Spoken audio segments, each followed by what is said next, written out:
పాపం అక్క ఎంతగానం బాధపడుతుందో కదా. మొన్ననే గంత మంచిగా చెప్పింది, పైసల కోసం ఏది పడితే అది మాట్లాడకుర్రి, ఏ వీడియో అంటే ఆ వీడియో చేయకుర్రి అని. అయినా కూడా కొంతమంది ఇన్ఫ్లుయెన్సర్లు పైసలకు ఆశపడి హెచ్సియు జాగా సర్కార్దే అన్నట్టు వీడియో తీసి ప్రచారం చేస్తుర్రు. మొన్నటిదాకా బెట్టింగ్ యాప్లు ప్రమోట్ చేసి మనుషుల పానాలు పొట్టన పెట్టుకుర్రు. ఇప్పుడు ఈ జాగా గురించి ప్రచారం చేసి నోర్లేని మూగ జీవాలను చంపుతుర్రు. అరే జర్రంతనైనా సిగ్గు అనిపిస్తలేదుగా. వచ్చిన ఒకరు మనల్ని నమ్మి మనకు సపోర్ట్ చేస్తుర్రంటే మనం మంచి చేస్తున్నాం, లేకుంటే ఏదన్నా అక్కడికొచ్చే పని చేస్తున్నామని.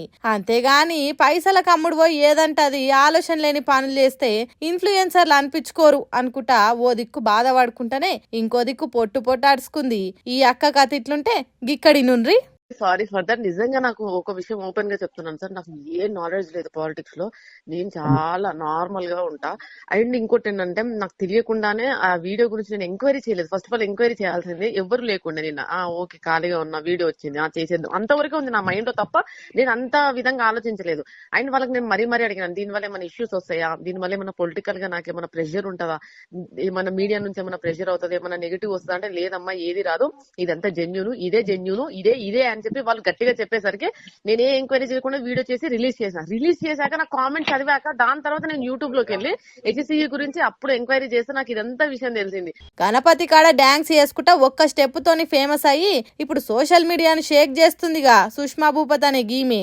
నిత్య సోషల్ మీడియానే వాడుతుంది, ఇతుమార్ లేకుండా వీడియోలు చేస్తుంది. రాష్ట్రంలో వారం 10 దినాల సంధి హెచ్సియు భూముల పంచాది, మూగజీవుల ఏడుపులు, ఇవే వీడియోలు గిరికలు కొట్టవట్టినాయి. కానీ ఈ అక్కకు గా ముచ్చట్లు ఏం తెలియదట. జస్ట్ వీడియో వచ్చింది కదా, ఖాళీగా ఉన్నా కదా చేసేద్దాం అన్నట్టు చేసిందట. అంతేగాని ఆమె తప్పు ఏం లేదట అన్నట్టు సొక్కపూస మాటలు మాట్లాడుతుంది. ఈ నేటోడు పిచ్చోడైతే చెప్పేటోడు ఏదైనా చెప్తాడు అన్నట్టే ఉందిలే ఈ ఇన్ఫ్లుయెన్సర్ల కథ.